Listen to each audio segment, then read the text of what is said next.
Welcome students to our today's new video.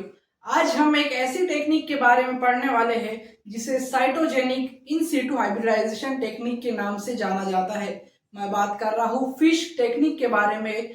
आप पानी वाली या समुद्र वाली मछली की नहीं, ये एक fluorescence in situ hybridization technique है जिसे हम सब फिश के नाम से जानते हैं। तो स्टूडेंट, ये टेक्निक बहुत ही यूजफुल है रिसर्च पर्सपेक्टिव से और जेनेटिक स्टडी के अंदर। इससे हम क्रोमोसोम की नंबर का पता लगा जा सकता है जिसे कैरियोटाइपिंग कहते हैं। हम इसमें डिजीज डिटेक्ट कर सकते हैं, म्यूटेशन हुआ है कि नहीं वो डिटेक्ट कर सकते हैं, और इसके नाम से ही इसका पूरा प्रोसेस हमें पता चलता है। तो स्टूडेंट्स, देर ना करते हुए स्टार्ट करते हैं फिश टेक्निक, और ज़्यादा टाइम वेस्ट ना हो इसलिए मैंने डायग्राम पहले ही बना ली थी। तो student, what is FISH? Fluorescence in situ hybridization. तो स्टूडेंट, फ्लोरोसेंस से इसका मतलब है इसके अंदर कुछ फ्लोरोफोर का यूज होगा, यानी फ्लोरोसेंस डाई का यूज होगा, और ये फ्लोरोफोर प्रोब हमें डीएनए के सीक्वेंस को डिटेक्ट करने में मदद करेंगे। और इन सीटू हाइब्रिडाइजेशन का मतलब है कि हम दो डीएनए के हाइब्रिड बनाएंगे और फिर उससे एक स्पेसिफिक सीक्वेंस को डिटेक्ट करेंगे। तो स्टूडेंट्स, स्पेसिफिक सीक्वेंस को कौन डिटेक्ट करेगा यहाँ? तो यहाँ हमारी टेक्निक का मेन अट्रैक्शन है, वो है प्रोब्स। क्या है स्टूडेंट्स? प्रोब्स। प्रोब्स क्या है? प्रोब एक स्पेसिफिक सीक्वेंस को जाकर बाइंड होने वाला स्ट्रैंड है। तो students, fluorescence in situ hybridization यानी फिश टेक्निक के अंदर मेन हीरो हमारा प्रोब है, और यही प्रोब एक रेडियो लेवल भी हो सकता है या फ्लोरोसेंस लेवल भी हो सकता है, और यहाँ पर कुछ एफिनिटी ग्रुप्स भी होंगे जो इसे बाइंडिंग में मदद करेंगे। तो स्टूडेंट्स, सबसे पहले हम देखेंगे कि सेल फिक्सेशन कैसा होता है, और फिर हमारा प्रोब कैसा बनता है, और फिर ये दोनों के बाद पूरा प्रोसेस कैसे कंप्लीट होता है। तो स्टूडेंट्स, चलो स्टार्ट करते हैं। तो सबसे पहला स्टेप है फिश के अंदर, वो है हमारा फिक्सेशन ऑफ सेल। तो यहाँ पर हमने सेल को फिक्स करना होगा, और सेल को फिक्स कैसे करेंगे स्टूडेंट्स? कुछ केमिकल यूज होंगे, और ये केमिकल है हमारे फॉर्मल्डिहाइड, और ये फॉर्मल्डिहाइड से क्या होगा स्टूडेंट्स? हमारा सेल फिक्स हो जाएगा।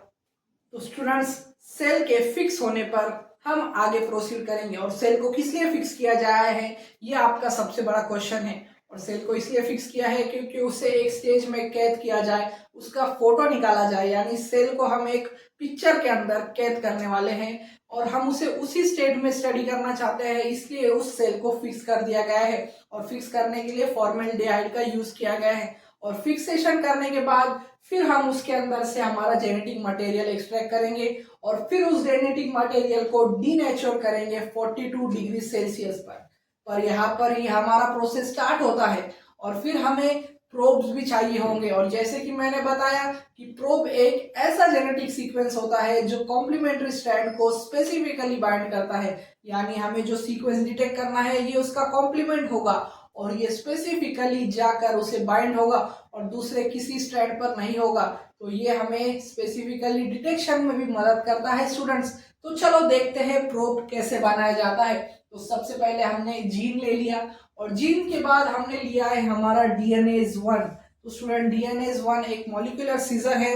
1 रैंडम निक करता है, निक से हमें पता है कि कट करता है, और ये रैंडम कट करने पर हमें कुछ कट्स दिखाई देंगे हमारे स्ट्रैंड के अंदर, और इसे डीएनए निक ट्रांसलेशन भी कहा जाता है स्टूडेंट, इस प्रोसेस को जिसके अंदर हम प्रोब फॉर्म करते हैं। फिर जैसे ही यहाँ पर डीएनए के अंदर इस स्ट्रैंड्स के अंदर निक देख रहे होंगे, वहां पर ऐड होगा हमारा सेकेंड हीरो जो है हमारा बायोटीन, और बायोटीन के साथ ऐड होंगे डीयूटीपी। तो स्टूडेंट्स, बायोटीन क्या है? बायोटीन एक रिसेप्टर मॉलिक्यूल है जिसे हम रिपोर्टर मॉलिक्यूल भी कहते हैं, और इसे रिपोर्टर इसलिए कहा जाता है क्योंकि इस पर जाकर आगे जाकर कुछ सिग्नलिंग मॉलिक्यूल, कुछ क्रोमोफोर, फ्लोरोफोर बाइंड होंगे। तो स्टूडेंट्स, प्रोब बनाने में बायोटीन का बहुत ही यूजफुल महत्व है। तो स्टूडेंट्स, डीएनए हमें रैंडमली क्रिएट कर देगा, और फिर वहां पर हम बायोटीन और डीयूटीपीज ऐड करेंगे,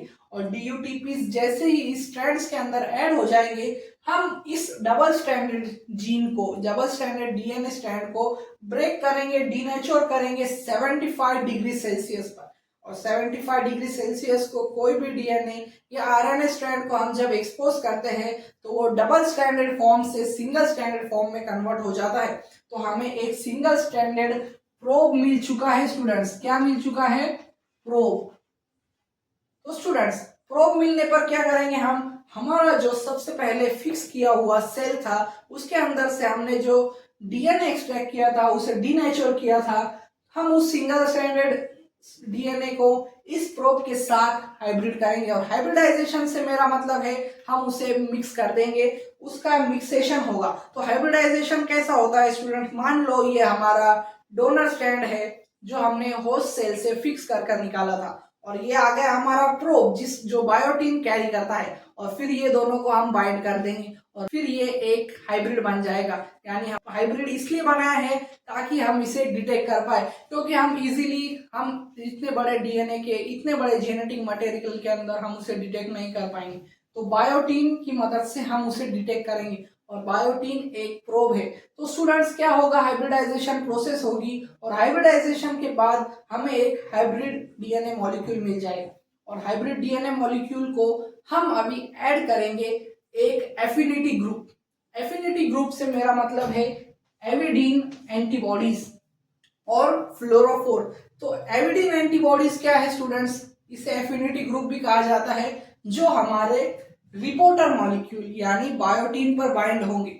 और बायोटीन हमारा प्रोब डीएनए के अंदर है, प्रोब बाइंडिंग हो चुका है और हाइब्रिड भी हो चुका है। तो स्टूडेंट्स यहाँ पर क्या होगा? यहाँ पर हमारा एफिनिटी ग्रुप बाइंड होगा सबसे पहले, जो फ्लोरोफोर के साथ बाइंड होगा। और फ्लोरोफोर का यहाँ क्या काम है स्टूडेंट्स? यहाँ फ्लोरोफोर करेगा हमारा फ्लोरोसेंस, और फ्लोरोसेंस करने पर हमें वो स्ट्रैंड इजीली दिखाई देंगे। तो स्टूडेंट्स अब क्या होगा?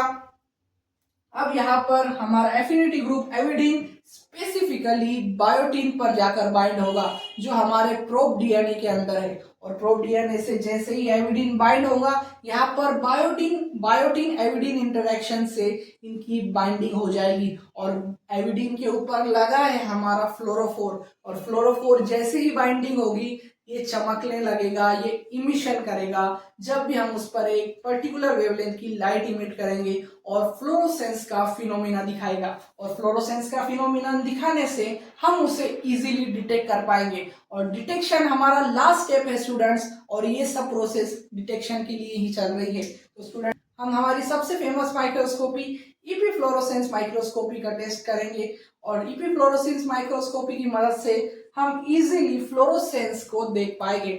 और जिन स्टैंड्स में हमें फ्लोरोसेंस देखना है, जिन क्रोमोसोम के नंबर हमें काउंट करने हैं, उधर वहां पर हमारा प्रोब स्पेसिफिकली बाइंड हो चुका है बायोटीन से, और एविडीन फ्लोरोफोर की बाइंडिंग से वो चमकने लगेगा जब हम उस पर एक पर्टिकुलर वेवलेंथ की लाइट एक्सपोज करेंगे, और ये इमिश करेगा फ्लोरोसेंस, और फिर हम उसे इजीली काउंट कर सकते हैं। और ऐसी टेक्निक के अंदर हम क्रोमोसोम अगर काउंट कर रहे हैं तो उसे कैरियोटाइपिंग कहते हैं। अगर हमें कोई जेनेटिक डिसऑर्डर देखना है तो हम उसे भी देख सकते हैं इस फ्लोरोसेंस इन सीटू हाइब्रिडाइजेशन की मदद से।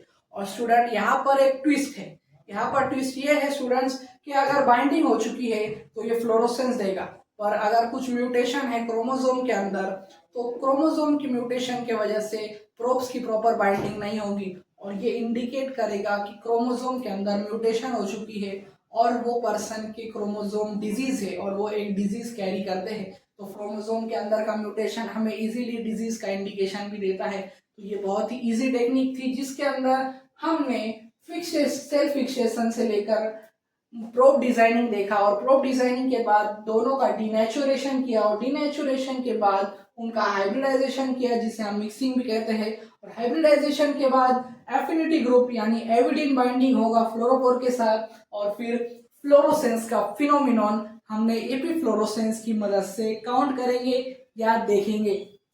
तो स्टूडेंट्स ये था फिश टेक्निक यानी फ्लोरोसेंस इन सीटू हाइब्रिडाइजेशन के बारे में। मुझे उम्मीद है कि आपका कंसेप्ट क्लियर हो चुका होगा, और ऐसी ही वीडियोस के लिए मेरे चैनल को लाइक करें, शेयर करें और सब्सक्राइब करना ना भूलें। Thank you for watching.